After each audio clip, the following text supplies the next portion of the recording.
താന്തോന്നി രചന റോസൂസൻ. അവതരണം ഷാഹുൽ മലയിൽ. എഡിറ്റിംഗ് ഷിരീജ് പൂനൂർ. നിർമ്മാണം PNR ക്രിയേഷൻസ്. ഇവന് ബോധം വരുത്തിയിട്ട് പോവാമെന്നാ. ഡോക്ടർ ഒന്ന് മാറി അപ്പുറത്തേക്ക് ഒരു 5 മിനിറ്റ് മതി. അവനെ ആ മുഖഭാവം കണ്ടപ്പോൾ വേഗം മാറി നിന്ന് ഡോക്ടർ.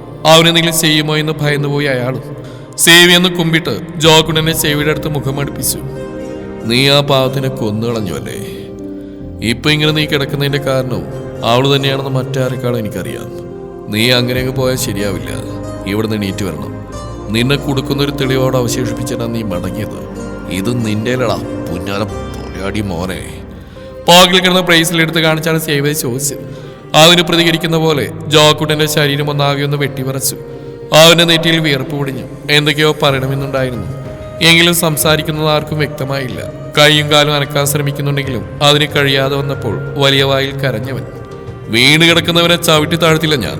എന്റെ നേർക്ക് നേരെ നിൽക്കാൻ നിന്റെ ശരീരം സമ്മതിക്കട്ടെ. അന്ന് ഞാൻ വരും, നീ ചെയ്ത പാപങ്ങളുടെ കണക്ക് പുസ്തകമായിട്ട്. അതുവരെ നീ വിശ്രമിക്കുക. ആ കാഴ്ചയും തിരികെ പോക്കറ്റിലിട്ടുകൊണ്ട് സേവി മാറി നിൽക്കുന്ന ഡോക്ടറെയും പകച്ചു നിൽക്കുന്ന സിസ്റ്റർമാരെയും നോക്കി. മെഡിക്കൽ സയൻസിനേക്കാൾ വലിയൊരു സയൻസ് ഉണ്ട്. അതാണ് ഇപ്പോൾ ഇവിടെ നടന്നത്. It's miracle. അതും പറഞ്ഞുകൊണ്ട് അവൻ നടന്നപ്പോൾ ഡോക്ടർ സിസ്റ്റർമാരും ജോക്കുട്ടിന്റെ അടുത്തേക്ക് ഓടി. അയാൾ പറഞ്ഞ് ശരിയെന്നാണ്. സൈ മിറാക്കിൾ. ഇയാളുടെ ശരീരം പ്രതീക്ഷിച്ചു തുടങ്ങിയിരിക്കുന്നു. ഡോക്ടർ അതിശയത്തോടെ പറഞ്ഞപ്പോൾ സിസ്റ്റർമാർക്ക് അത് മനസ്സിലാക്കാൻ കുറച്ചുകൂടി സമയമെടുത്തു. സേവി വരുന്ന കാത്ത് വാതിൽക്കൽ തന്നെ നിൽക്കുന്നുണ്ടായിരുന്ന ജോസൂട്ടി സേവി മുണ്ടും മടക്കി കുത്തി അവിടെ ഇരിക്കുന്ന എല്ലാവരെയും നോക്കി. അവനിപ്പോ ഓർമ്മ ശരിക്കും വന്നിട്ടുണ്ട്. ചേട്ടായി പോയെന്ന് സംസാരിക്കുക. കാര്യമായിട്ട് എന്തെങ്കിലും പറയാനുണ്ടാവും. പിന്നെ ഇതെനിക്ക് കിട്ടേണ്ടിടത്ത് തന്നെയാണ് കിട്ടിയിരിക്കുന്നത്.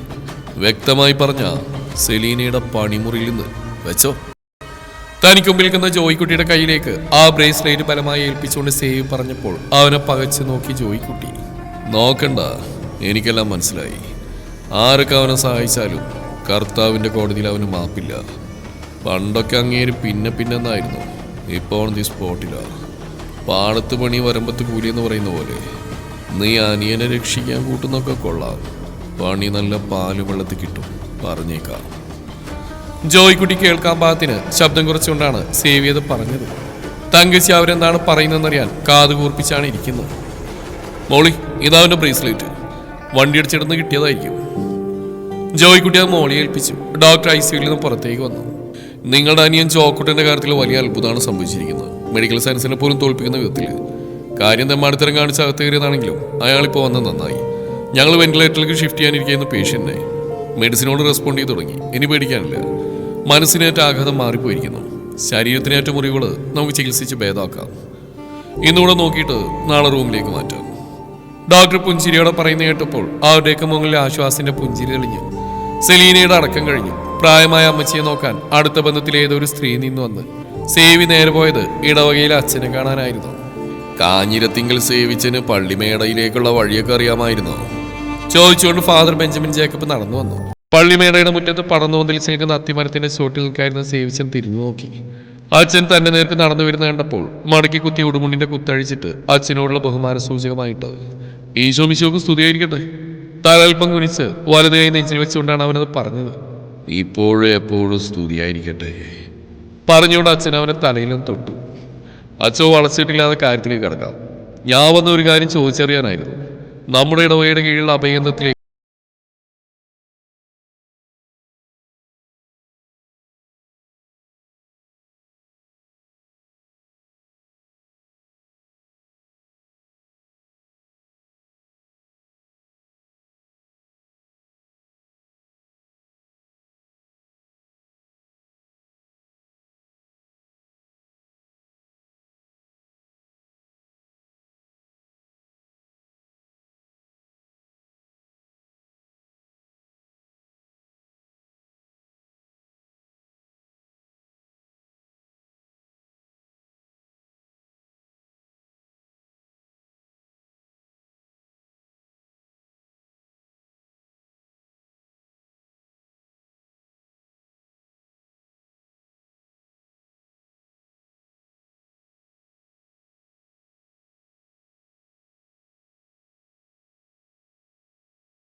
വേണോ അച്ഛോ?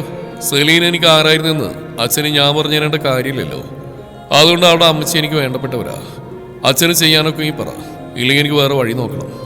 അവൻ്റെ മുഖഭാവം മാറി ദേഷ്യം വരുന്നറിഞ്ഞു ഫാദർ. ഞാനൊന്ന് അന്വേഷിക്കട്ടെ, എന്നിട്ട് ഞാൻ വിവരം അറിയിക്കാം. പെട്ടെന്ന് വേണം. ലോണുകുട്ടി ചേട്ടനോട് പറഞ്ഞാൽ മതി, ഞാൻ വന്നോളാം. അതൊക്കെ ഞാൻ ആളായേക്കാം. നിനക്ക് ഞായറാഴ്ച കുർബാനക്കൊന്ന് വന്നാലെന്താടാ? നിന്റെ അമ്മച്ചി ഉണ്ടായിരുന്നപ്പോൾ എല്ലാ ഞായറാഴ്ചയും നീ വന്നിരുന്ന എനിക്കിപ്പോഴും ഓർമ്മയുണ്ട്. കുഞ്ഞിലേ നീ കുമ്പസിരിക്കാൻ വന്നിരുന്നു. നീ അറിയാതെയാണെങ്കിലും ഉറുമ്പോ പാറ്റയോ ചത്തുപോയാ അതുപോലും നിന്റെ കുഞ്ഞു മനസ്സിനെ അലട്ടിയിരുന്നു. കൂട്ടുകാരായിട്ട് വഴക്കിട്ട കുമ്പസാരിക്കാതെ നിനക്ക് ഉറക്കം വരില്ലായിരുന്നു. ഇപ്പം എത്ര നാളായിടാ നീ ഒന്ന് കുമ്പസാരിച്ചിട്ട്? മനസ്സിലെ സങ്കടങ്ങളൊക്കെ കർത്താവിൻ്റെ കാൽക്കൽ സമർപ്പിക്കുക സേവി. അതൊക്കെ തിരിച്ചറിവില്ലാത്ത പ്രായത്തിലെ പൊട്ടത്തരങ്ങളായിരുന്നില്ലേ അച്ഛോ? തിരിച്ചറിവാതിൽ പിന്നെ കുമ്പസരിക്കാൻ തക്കതായ പാപങ്ങളൊന്നും സേവ് ചെയ്തിട്ടില്ല. അച്ഛോ. ഇനി ചെയ്യാൻ പോകുന്ന പാപങ്ങൾ അക്കമിട്ട് നിരത്തി ഇപ്പോൾ തന്നെ കുമ്പസരിക്കാൻ പറ്റത്തില്ലല്ലോ. അതൊക്കെ ചെയ്തു കഴിഞ്ഞിട്ട് ഞാൻ വരും. അന്നും ഈ ഇടവകയിലെ വികാരിയായിട്ട് അച്ഛൻ ഇരിപ്പുണ്ടെങ്കിൽ. ഇടതുമീശയുടെ അറ്റം വലതുകയിലെ ചൂണ്ടുവരിലും തള്ളവരിലും വെച്ചൊന്ന് തിരിപ്പിച്ചുകൊണ്ട് അവൻ അർത്ഥം വെച്ച് പറഞ്ഞ് തിരിഞ്ഞു നടന്നു. തനിക്ക് മുന്നിലായി നെഞ്ചു വിരിച്ച് നടന്നു പോകുന്നവരുടെ മനസ്സിൽ എന്തൊക്കെയോ രഹസ്യങ്ങൾ ഒളിഞ്ഞിരിക്കുന്നുണ്ടെന്ന് മനസ്സിലായി ഫാദർ ബെഞ്ചമിൻ ജേക്കബിന്. അടുത്തു തന്നെ തന്റെ കുമ്പസാരക്കൂടിന് പുറത്ത് സേവിയെ പ്രതീക്ഷിച്ചു അദ്ദേഹം. പിതാവേ, വഴിതെറ്റിയ കുഞ്ഞാടിനെ തിരികെ കൊണ്ടുവന്ന പോലെ അവിടുന്ന് സേവിക്ക് നല്ല വഴി കാണിച്ചു നൽകണേ. ആത്മാർത്ഥമായി പ്രാർത്ഥിച്ചു അദ്ദേഹം. ലീവ് എടുത്തോളാൻ പറഞ്ഞിട്ടുണ്ടെങ്കിലും ഇഷാനി ലീവ് എടുത്തില്ല. പിറ്റേ ദിവസം മുതൽ ജോലിക്ക് പോകാൻ പുറപ്പെട്ടു അവൾ. ശ്രീകുട്ടിയോടൊപ്പം ബസ് സ്റ്റോപ്പിലേക്ക് നടക്കുമ്പോൾ ഭദ്രനെ കാണരുത് എന്നായിരുന്നു അവളുടെ പ്രാർത്ഥന. ഭഗവാൻ പ്രാർത്ഥന കേട്ടതുപോലെ അവളുടെ കൺമുമ്പിൽ എത്തിയില്ല ഭദ്രൻ. ബസ് ഇറങ്ങി ശ്രീകുട്ടിയോട് യാത്ര പറഞ്ഞ് വേഗത്തിൽ നടന്നവൾ. റിസപ്ഷനിൽ ഇരുന്ന ശീതൾ അവൾ കണ്ടപ്പോൾ പുഞ്ചിരിയോടെ എഴുന്നേറ്റു. വേദനയൊക്കെ മാറിയോ? സേവി സാറ് വിളിച്ചു പറഞ്ഞിരുന്നു ലീവായിരിക്കുന്നു. മുറിവ് ആഴത്തിലൊന്നല്ല, പിന്നെ വെറുതെ വീട്ടിലിരിക്കണ്ടല്ലോ എന്ന് കരുതി പോന്ന. ലിൻസി ചേച്ചി എത്തിയില്ലേ? ലിൻസി ചേച്ചിയുടെ കസേര ഒഴിഞ്ഞിടക്കുന്നുണ്ട് ഇഷാനി ചോദിച്ചു. ഇല്ല, ചേച്ചിയുടെ അമ്മച്ചിക്ക് വയ്യാതെ ഹോസ്പിറ്റലില്ല, നെഞ്ചുവേദന കണ്ടിട്ട് കൊണ്ടുപോയതാ പറഞ്ഞുകൊണ്ട് ശീതൾ തന്റെ ജോലിയിലേക്കും ഇഷാനി ക്യാബിനിലേക്കും നടന്നു. മേഡം ഒന്നിന്നേ വിളിച്ചു പറഞ്ഞുകൊണ്ട് ജോബിന് ഓടിക്കുന്ന അവളുടെ അടുത്തേക്ക് വന്നു. കാര്യങ്ങൾ അറിഞ്ഞോ? ജോബിനൊന്ന് ചുറ്റും നോക്കി ശബ്ദം താഴ്ത്തി അവളോട് ചോദിച്ചു. എന്ത് കാര്യം? ഇഷാനിയുടെ പുരികക്കുടികളൊന്ന് വളഞ്ഞു. അതെ, സേവ് സാറിന്റെ മറ്റേ പെണ്ണില്ലേ സെലീന, ആ പെണ്ണ് തൂങ്ങി മരിച്ചു. സാറതിന്റെ വിഷമത്തില്ല. 2 ദിവസമായിട്ട് ഫുള്ള് കുടിയാണെന്നാ കേട്ടത്. ഒന്നും അറിഞ്ഞില്ലല്ലേ? മിക്കവാറും വിഷമം കൊണ്ട് അങ്ങനെ കുടിച്ചു മരിക്കും. ഇഷാനിയെ നോക്കി വിളിക്കാന്ന് ചിരിച്ചുകൊണ്ട് പറഞ്ഞവൻ. അതൊക്കെ നമ്മളെന്തിനാ അറിയുന്നത്? ഇവിടെ വരണം, കൃത്യമായിട്ട് ജോലി ചെയ്യണം, പോകണം. അതല്ലാതെ സേവ് സാറിന്റെ സ്വഭാവം നന്നാക്കാൻ അങ്ങനെ നേർവഴി കടത്താനെന്നല്ലല്ലോ നമ്മളിവിടേക്ക് വരുന്നത്. അദ്ദേഹത്തിന്റെ ജീവിതം എങ്ങനെ ജീവിച്ചിരിക്കണമെന്ന് അദ്ദേഹത്തിന് ഇഷ്ടമാണ്. കൂടുതൽ കാര്യങ്ങൾ തലപോക്കാതിരിക്കുകയാണ് നല്ലത്. ജോബിൻ ചെല്ല്, ലിൻസി ചേച്ചി ഇല്ലാത്തല്ലേ, അക്കൗണ്ട് സെക്ഷനിലേക്ക് ഞാൻ വന്നേക്കാം. മോറി സാറിനോട് ചോദിക്കട്ടെ. അവളുടെ സംസാരം തീരെ ഇഷ്ടപ്പെട്ടില്ല അവന്. പൊടിപ്പുന്തെങ്കിലും വെച്ച് ഓരോന്നും പറഞ്ഞുണ്ടാക്കുക എന്ന് കരുതിയതായിരുന്നു. അതിപ്പോൾ ചീറ്റിപ്പോയി. തങ്കച്ചി മേളം പറഞ്ഞനുസരിച്ച് സേവിയെ പറ്റി ബാഡ് ഇമേജ് ഇഷാനിയുടെ മനസ്സിൽ ഉണ്ടാക്കിയെടുക്കാന്നായിരുന്നു അവന്റെ ലക്ഷ്യം. അതാണ് 8 നിലയിൽ പൊട്ടിപ്പോയത്. അവളുടെ ഒടുക്കത്തെ ഒരു ചാട പിരിവിരുത്തുകൊണ്ട് തന്റെ സീറ്റിലേക്ക് പോയവൻ. മോദി സാറിന് ഫോം വിളിച്ചിട്ട് കിട്ടിയില്ല ഇഷാനിക്ക്. പ്രത്യേകിച്ച് ജോലിയൊന്നും തന്നെ ഏൽപ്പിച്ചിട്ടുമില്ല. അതോട് നേരെ ലിൻസി ചേച്ചിയുടെ ടേബിളിലേക്ക് ചെന്നവൾ അക്കൗണ്ട് ബുക്ക് എടുത്ത് ക്ലിയർ ചെയ്യാൻ തുടങ്ങി. ചേച്ചി വരുമ്പോൾ ജോലി ഭാരം കൂട്ടണ്ടല്ലോ. തനിക്കാണെങ്കിൽ പ്രത്യേകിച്ച് ചെയ്യാനൊന്നും ഏൽപ്പിച്ചിട്ടുമില്ല. ഇഷാനി ആ ജോലികൾ ചെയ്തുകൊണ്ടിരിക്കുമ്പോഴാണ് സേവിയും ജോസൂട്ടിയും കയറി വന്നത്. ഇഷാനി ലിൻസിയുടെ സീറ്റിലിരിക്കുന്ന കണ്ടപ്പോൾ അവനൊന്ന് സംശയിച്ചുകൊണ്ട് നോക്കി അവളെ. വേഗം എഴുന്നേറ്റവൾ. ഇഷാനി, എന്താ ഈ ടേബിൾ? തന്റെ ക്യാബിന് അപ്പുറത്തല്ലേ? അതെ സർ, മോദി സാറിനെ വിളിച്ചിട്ട് കിട്ടിയില്ല. എന്നോട് പ്രത്യേകിച്ച് ജോലിയൊന്നും ഏൽപ്പിച്ചിട്ടില്ല. ലിൻസി ചേച്ചി ലീവായതുകൊണ്ട് ചേച്ചിയുടെ ജോലി ഇതേക്കാന്ന് കരുതി. വെറുതെ ഇരിക്കണ്ടല്ലോ എന്ന് കരുതിയാ. Sorry sir. തെറ്റിയത് കുട്ടിയെ പോലെ പരുങ്ങിക്കൊണ്ട് അവൾ പറഞ്ഞു. അതിന് താനെന്തിനാ സോറി പറയുന്നത്? താൻ ചെയ്ത് നല്ലൊരു കാര്യമില്ലേ? ഇവിടെയുള്ള ആരും ഇത്ര ആത്മാർത്ഥമായിട്ട് കമ്പനിക്ക് വേണ്ടി ജോലി ഞാൻ കണ്ടിട്ടില്ല. എന്തായാലും മറ്റുള്ളവരെ സഹായിക്കാനുള്ള ഒരു മനസ്സുള്ളത് എനിക്ക് നന്നായി. ഇന്നത്തെ കാലത്ത് കാണാൻ കിട്ടാത്തോ അതാ. താൻ ചെയ്തുകൊണ്ടിരിക്കുന്ന ജോലിയിട്ട് ക്യാബിനിലേക്ക് വാ പറഞ്ഞുകൊണ്ട് സേവി നടന്നു. പിന്നാലെ ജോസൂട്ടിയും. അതെ, നോക്കിയും കണ്ടൊക്കെ നിന്നാ മതി. വെച്ചോണ്ടിരുന്നവൾ പോയ സ്ഥിതിക്ക് അടുത്ത നറുക്ക് തനിക്ക് വീഴാൻ സാധ്യതയുണ്ട്. ആദ്യം നനയുമ്പോഴേ കുളിരുണ്ടാവും. മൊത്തത്തിൽ നനഞ്ഞവനെ കുളിര് തോന്നില്ല. സൂക്ഷിച്ചാ ദുഃഖിക്കണ്ട. അതെല്ലാം അദ്ദേഹത്തിന്റെ ആഗ്രഹത്തിനനുസരിച്ച് നിൽക്കുകയാണെങ്കിൽ ഇതിൽ പലൊരു ലോട്ടറി അടിക്കാനുമില്ല. അർത്ഥം വെച്ച് പറഞ്ഞുകൊണ്ട് ജോബിൻ ചിരിച്ചു. അടിമുടി പറഞ്ഞേറി ഇഷാനിക്ക്. മഞ്ഞപ്പിത്തുള്ളവരുടെ കണ്ണോട് നോക്കിയാ ചുറ്റും മഞ്ഞയായി തോന്നുന്നു പറയുന്ന വാസ്തവ. എന്നെ സൂക്ഷിക്കാൻ എനിക്കറിയാം. തന്റെ ഉപദേശം വേണ്ട. മേലാൽ ഇതുപോലുള്ള സംസാരമായിട്ട് എൻ്റെ അടുത്തേക്ക് വരരുത്. ഈ പറഞ്ഞ സംസാരം കേട്ട് കോരിത്തരിക്കുന്ന പല പെണ്ണുങ്ങളെയും താൻ കണ്ടിട്ടുണ്ടാവും. അത്തരത്തിലൊരു പെണ്ണല്ല ഇഷാനി ചന്ദ്രശേഖർ. ഓർമ്മ വേണം. ഇനി ഇതുപോലെ എന്തെങ്കിലും എന്നോട് സംസാരിച്ചാ മറുപടി അറിയുന്ന എന്റെ നാവായിരിക്കില്ല, എന്റെ ഈ വിരലുകൾ തന്റെ കവിളിൽ പതിയും. വലതു കൈ പൊക്കി കാണിച്ച് ഇഷാനി പറഞ്ഞു. അവളുടെ മുഖം ദേഷ്യം കൊണ്ട് ചുവന്നു പോയിരുന്നു. അവളുടെ സ്വരമൽപ്പ് ഉയർന്നു പോയിരുന്നു. ജോബിൻ ചുറ്റുമൊന്ന് നോക്കി, ആരെങ്കിലും കേട്ടോ എന്ന്. തന്റെ ക്യാബിൽ നിന്ന് അവരെ ശ്രദ്ധിക്കുന്നുണ്ടായിരുന്നു സേവി. ചുരുട്ടി പിടിച്ചിരിക്കുന്ന അവന്റെ വലതുകരത്തിലേക്ക് രക്തം ഇരച്ചു കയറി. ഇവൻ ഒരു നടക്ക് പോകുന്ന കേസല്ല, ഒന്ന് കാണേണ്ടി വരും. തങ്കച്ചിയുടെ വലം കൈയാണ് അവനെന്ന് അറിയാനിട്ടല്ല അവനവിടെ വാഴിച്ചിരിക്കുന്നത്. പോട്ടടാ, കുറച്ചുകൂടി പോട്ടെ. ആൻസിക്ക് പിന്നാലെ അവനും കൂടി പുറത്താക്കി രണ്ടും കൂടി പിന്നെ എന്തൊക്കെയാ പറഞ്ഞുണ്ടാക്കാന്ന് അറിയില്ല. ഒരു സ്ഥാപനം നടത്തുമ്പോൾ ദുഷ്പേരുണ്ടാക്കാൻ എളുപ്പമാണ്. ഇതുപോലുള്ള കീടാണുക്കള് ഒതുങ്ങി കയ്യിൽ വരും, അപ്പൊ തീർത്തു കൊടുത്തേക്കാം. അതുവരെ ക്ഷമിക്കുന്നേ. ജോസൂട്ടി അവന്റെ ദേഷ്യത്തെ നിയന്ത്രിക്കാൻ വേണ്ടി പറഞ്ഞു. മോർദി സാർ പ്ലാന്റേഷനിലേക്ക് പോകുന്നില്ലെന്നാ പറഞ്ഞ്, വേറെ എവിടെയോ പോകാനുണ്ടത്രേ. എന്തോ ഒരു പേഴ്സണൽ ആവശ്യമാണെന്നാണ് പറഞ്ഞ് 2 ദിവസം കഴിഞ്ഞ് തിരിച്ചു വരാൻ. ഇന്നലെയൊക്കെ നല്ല ഫിറ്റ് ആയിരുന്നല്ലോ, ഫോൺ എടുക്കുന്നുണ്ടായിരുന്നില്ല, അതുകൊണ്ട് എന്നെ വിളിച്ചു പറഞ്ഞ് ജോസൂട്ടി പറഞ്ഞു. അല്ലെങ്കിൽ ജോസൂട്ടി ഇടയ്ക്കിടെ ഒരു മുങ്ങിക്കളി ഉണ്ടല്ലോ മൂർത്തിയെങ്കിലാണ്. ഇനി വഴിയകലത്ത് വല്ല സെറ്റപ്പും ഉണ്ടോ ഈ വയസ്സാകാലത്ത്? കളിയാക്കി ചോദിച്ചുകൊണ്ട് ചെയറിലേക്ക് ചാരി ഇരുന്നവൻ. ഏയ്, അങ്ങനെയൊന്നും ഉണ്ടാവാൻ ചാൻസ് ഇല്ല. അങ്ങനെ ഒരു തോന്നലുണ്ടായിരുന്നെങ്കിൽ എന്നേ ആവായിരുന്നില്ലേ?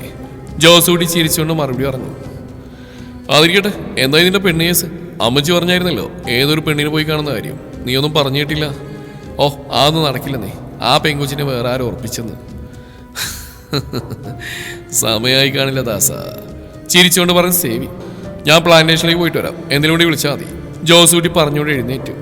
ലിൻസി ചേച്ചിയുടെ ടേബിളെ ജോലി വേഗം ചെയ്ത് തീർത്തിട്ട് എഴുന്നേറ്റു ഇഷാനി. തന്റെ ടേബിളെ ഫയൽ എടുത്തിട്ട് സേവിയുടെ ക്യാബിനിലേക്ക് നടന്നു. ഡോറിൽ തട്ടി അനുവാദം ചോദിച്ച് അകത്ത് കയറിയവൾ. ഇരിക്കണോ? ആളെ കണ്ടപ്പോൾ പുഞ്ചിരിയോടെ പറഞ്ഞവൻ. താങ്ക് യു സർ പറഞ്ഞുകൊണ്ട് അവനെതിരെ കിടക്കുന്ന ചെയറിലിരുന്നവൾ. ഈ ഫയലൊക്കെ ഒന്ന് ചെക്ക് ചെയ്യണം. പ്ലാന്റേഷനിൽ നിന്ന് ട്രാൻസാക്ഷൻ ക്ലിയർ ആക്കിയതാ. അതൊക്കെ ഞാൻ നോക്കിക്കോളാം. പിന്നെ എന്തായി തന്റെ വീട്ടിലെ വിശേഷങ്ങൾ? അമ്മ ഹാപ്പി ആയില്ലേ? തന്റെ അനിയത്തി ചേട്ടൻ എന്ത് പറയുന്നു? ആ ഭദ്രം പിന്നെ എന്തെങ്കിലും പ്രശ്നത്തിന് വന്നോ? ഭദ്രേട്ടൻ പിന്നെ വന്നിട്ടില്ല. എന്നുള്ള ദേഷ്യത്തിനാണോ എന്താണെന്ന് അറിയില്ല. പുതിയൊരു കമ്പനി കിട്ടിയിട്ടുണ്ട്.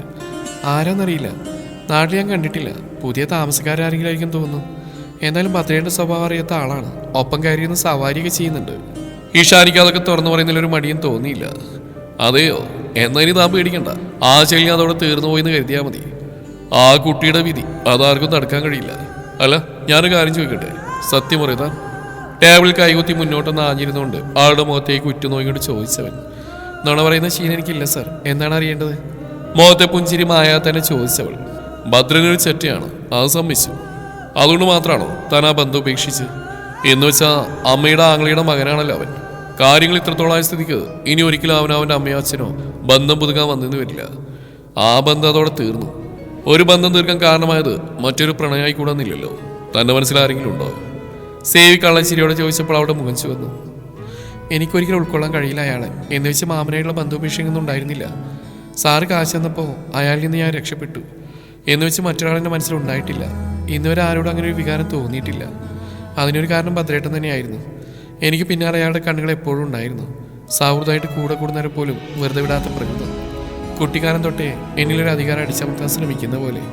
ഒരുപക്ഷെ അത് തന്നെയായിരിക്കും അയാളെ ഞാൻ ഇത്രയ്ക്ക് വെറുക്കാനും കാരണം. എന്നോടും ശ്രീകുട്ടിയോടും അധികാരം അടുക്കാറില്ല. കാരണം മറിച്ചായിരുന്നില്ല, ഭദ്രേട്ടനുള്ള പേടിയുണ്ട് തന്നെ. അല്ല, സാറിപ്പിത് ചോദിക്കാൻ കാരണം?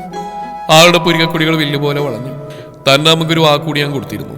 ഭദ്രനേക്കാൾ നല്ലൊരുവനെ കണ്ടുപിടിച്ച് തന്റെ വിവാഹം നടത്തിയെന്ന്. തന്റെ മനസ്സിൽ അങ്ങനെ ആരുണ്ടെങ്കിൽ അന്വേഷിച്ചുകൊണ്ടല്ലോ. അത് എഴുതി ചോദിച്ചാൽ ഞാൻ. താൻ ധൈര്യമായിട്ട് പറയണോ? ആരെങ്കിലും കൂടി നമുക്ക് നോക്കാം. അമ്മയെ സമ്മതിപ്പിക്കുന്ന കാര്യം ഞാൻ ഏറ്റു. അവൻ പറഞ്ഞു കേട്ടപ്പോൾ ശരിയാണ് വന്നവൾക്ക്. അല്ല, എനിക്ക് വേണ്ടി സാറ് ബ്രോക്കർ പണിയും തുടങ്ങാനാണ് ഉദ്ദേശിച്ചത്. ഒരു വിവാഹ ജീവിതം എൻ്റെ സ്വപ്നത്തിൽ ഇതുവരെ ഇല്ല. ശ്രീകുട്ടിയെ പഠിപ്പിക്കണം, അവളെ ഒരു ജോലിക്കാരിയാക്കണം. അമ്മയ്ക്ക് ഞാനല്ലാതെ ആരും ഉണ്ടാവില്ല. മാമിയുടെ വരവ് ഏതാണ്ട് തീരുമാനമായി. കാണാം, ഞങ്ങൾ 2 പെൺകുട്ടികളും പോയി കഴിഞ്ഞാൽ അങ്ങ് ഒറ്റക്കാവില്ലേ? അമ്മയുടെ കാര്യങ്ങൾ നോക്കാൻ ആരാ വേറെ ഉള്ളത്? അത് പറയുമ്പോൾ അവളുടെ സ്വരമിടറിയെ ശ്രദ്ധിച്ച് സേവി. ഒരു വീടിന്റെ ചുമതല ഏറ്റെടുത്തുകൊണ്ടാണ് അവൾ അങ്ങനെ സംസാരിക്കുന്നതെന്ന് മനസ്സിലായവന്. 2 പെൺകുട്ടികളുള്ള അമ്മമാരൊന്നും ഈ നാട്ടിൽ ജീവിക്കുന്നില്ലേ? അതൊക്കെ തന്റെ വെറും തോന്നല. വിവാഹം കഴിഞ്ഞെന്ന് വെച്ച് അമ്മയെ നോക്കണ്ട എന്നൊന്നും ആരും പറയില്ല. സ്വന്തമായി തനിക്കൊരു വരുമാനമുള്ളിടത്തോളം കാലം തന്നെ മനസ്സറിയുന്ന ആരെങ്കിലും ഒരാൾ വന്നാൽ വിവാഹത്തിന് സമ്മതിക്കണം.